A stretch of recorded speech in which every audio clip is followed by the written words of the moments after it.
Olá pessoal, tudo bem? Estou gravando esse vídeo para poder ajudar vocês no estudo domiciliar. E na semana passada nós começamos o estudo sobre modelos atômicos. Esse vídeo é uma ferramenta que vocês podem utilizar para tirar algumas dúvidas ou rever alguns conceitos que foram lidos lá no capítulo 5. Primeiramente, vamos dar uma olhada o que seria um modelo. Se você for pesquisar no Google, ele vai te falar o seguinte, que um modelo é uma representação em escala reduzida de objeto, obra de arquitetura, a ser reproduzida em dimensões normais ou em dimensões menores. Então, um modelo ele não vai ser uma fotografia exata de um objeto, ele pode ser uma representação, onde tem várias características daquele objeto que você quer retratar, certo? Então, um modelo atômico ele vai buscar fazer isso, ele vai buscar fazer uma representação que explique alguns fenômenos que a gente consegue ver macroscopicamente. Atualmente, a gente sabe que as substâncias elas são feitas de uma partícula muito menor, de partículas menores. E hoje a gente tem o nome de átomo. Só que essa ideia de átomo, ela é datada de muito tempo atrás, do século IV, século V. Alguns filósofos, eles acreditavam que se você pegasse um pedaço da matéria e fosse dividindo esse pedaço da matéria em pequenos pedacinhos, você ia conseguir chegar até um pedaço que você não conseguia mais dividir. E esse pedaço que você não consegue mais dividir da matéria, ele é chamado de átomo, que é justamente um nome indivisível. E aí a ideia é que cada substância que a gente tem, elas têm átomos diferentes. E esses átomos, eles podem ser diferentes no tamanho e talvez na forma deles, né? Mas o que acreditava-se anteriormente a isso é que a matéria era contínua. E aí você tem Aristóteles, que era um filósofo muito influente na época, dizendo que não, a matéria ela é sempre a mesma. Mesmo você dando um zoom, você não ia encontrar partes menores dela. Já Demócrito e Leucipo, eles acreditavam que não, que se você der um zoom na matéria, você vai encontrar pedaços menores dela, aqueles pedaços que você não consegue mais dividir, como se fossem os tijolos dela. Essa ideia de átomo, ela ficou um pouquinho de lado, porque você tinha filósofos importantes como Aristóteles defendendo que a matéria era contínua. Então era muito mais fácil você acreditar naquele conceito de matéria contínua. E aí a gente vai chegar nessa retomada da ideia de átomos na parte de modelos atômicos. E você vai perceber que nessa aula, esses modelos atômicos, você vai ter uma evolução deles, de acordo com os estudos e descobertas, né, de alguns fenômenos físicos e químicos. Anteriormente a isso, com Leucipo e Demócrito, você não tinha um modelo, você tinha apenas a ideia.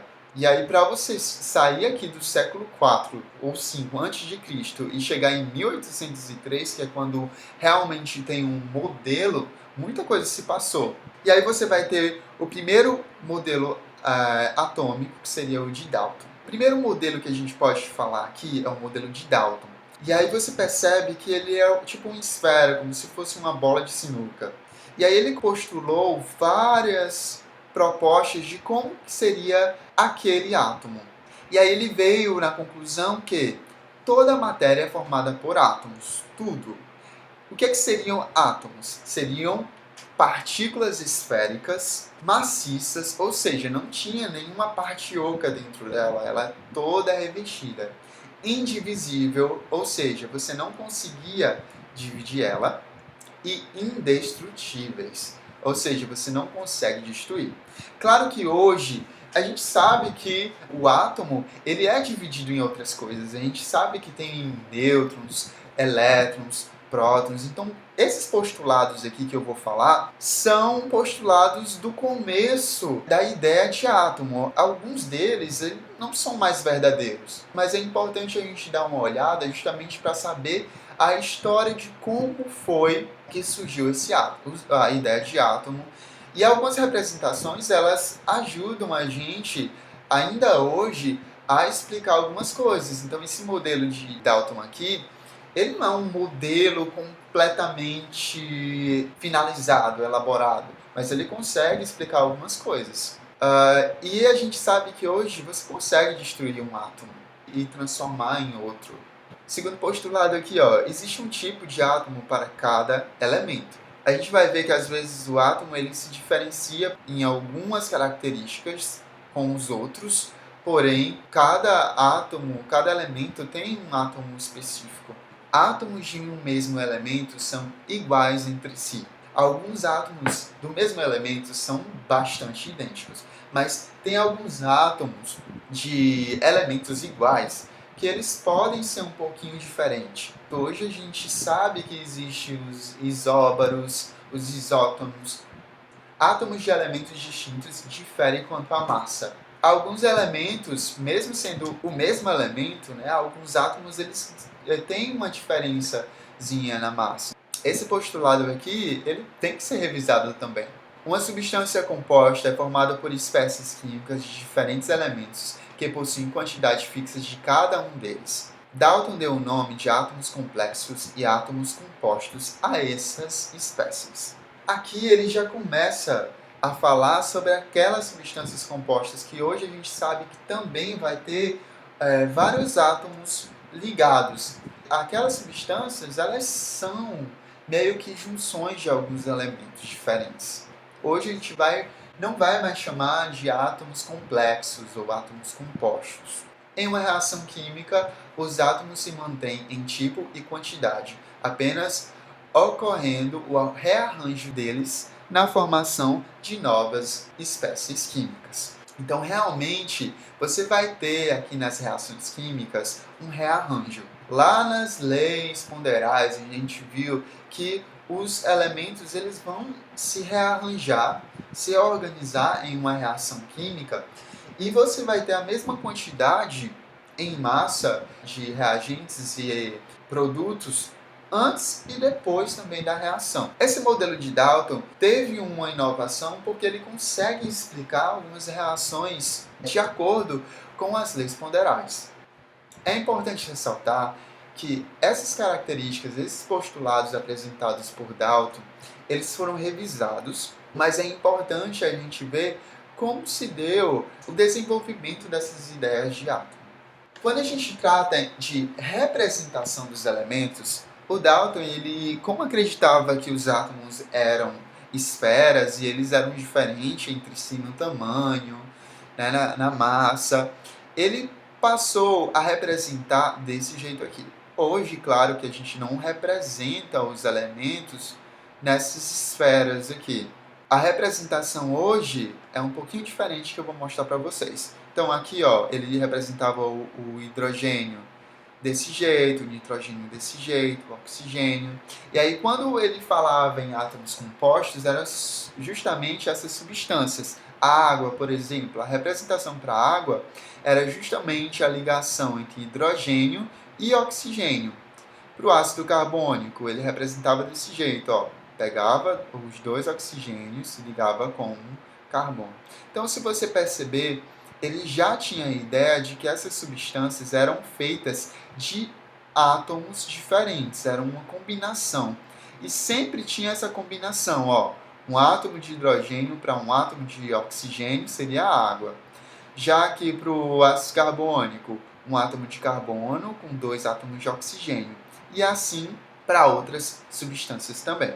O surgimento desse modelo atômico de Dalton foi útil para poder explicar algumas reações químicas básicas, como essa daqui, por exemplo. Se você pegar o óxido carbônico e reagir com oxigênio, você tem aqui o ácido carbônico. Então, antes da reação, se você prestar atenção, você tem essas duas esferas já ligadas, uma preta representando o carbono e outra branca representando o oxigênio, que vai se juntar com outra esfera de oxigênio. E aí esses três átomos eles vão se ligar, se transformando aqui nesse tipo de ligação, com três esferas, ou seja, com três átomos diferentes. Se você perceber, nenhuma esfera foi perdida durante a reação. Já aqui, do mesmo jeito, se você ligar hidrogênio com oxigênio, você vai ter a água representada desse jeito aqui. Hoje a gente não utiliza mais o conceito aí de esferas, né, esses desenhos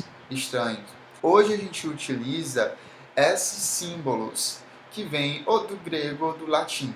Então, o alumínio você vai representar para o Al, cloro, Cl e assim por diante. Fósforo e P não coincide com a letra inicial, mas coincide com a letra inicial do grego, que é fósforos. Passando para o próximo modelo atômico, que seria o modelo de Thomson. Thomson ele queria explicar justamente por que após um atrito, um corpo conseguia atrair outro corpo. Por exemplo, se você pegar um pente, ficar atritando ele no cabelo e colocar ele perto de pedacinhos de papel, você vai perceber que os pedacinhos de papel vão ser atraídos pelo pente. Utilizando o modelo de Dalton e tendo certeza que todas as substâncias possuem átomo, o que acontecia com os átomos do pente e com os átomos do papel para que esse fenômeno ocorresse? Eu não vou entrar em detalhes de como foi a descoberta dos elétrons,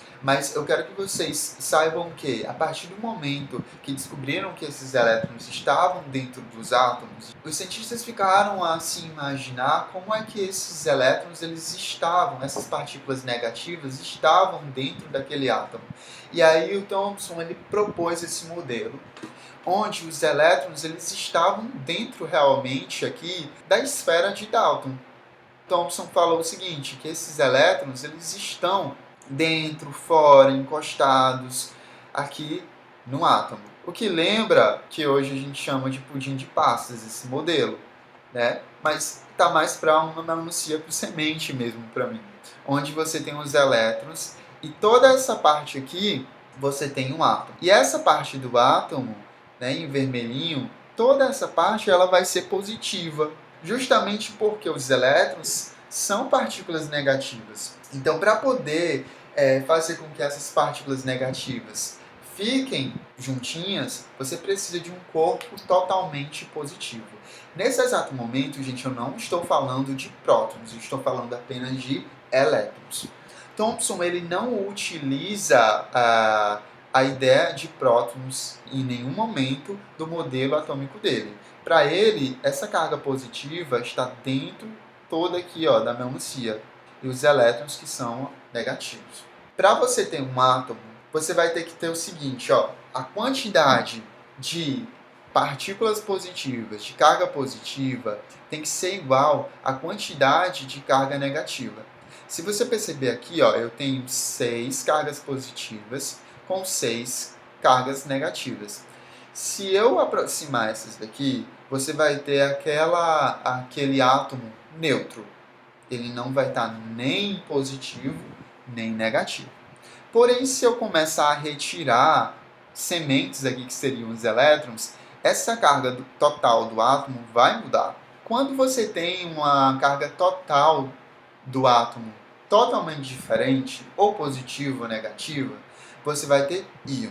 Se eu retiro 2 cargas negativas aqui desse mesmo átomo, você vai ver que ele vai ter uma quantidade de cargas positivas a mais, uma quantidade de 2 cargas positivas. Esse íon positivo, que tem carga positiva a mais, a gente vai chamar de cátion, que são os íons positivos. Já se eu colocar mais elétrons, ou seja, eu coloco mais 2 elétrons aqui, eu vou ter 8 elétrons e a carga positiva vai continuar 6.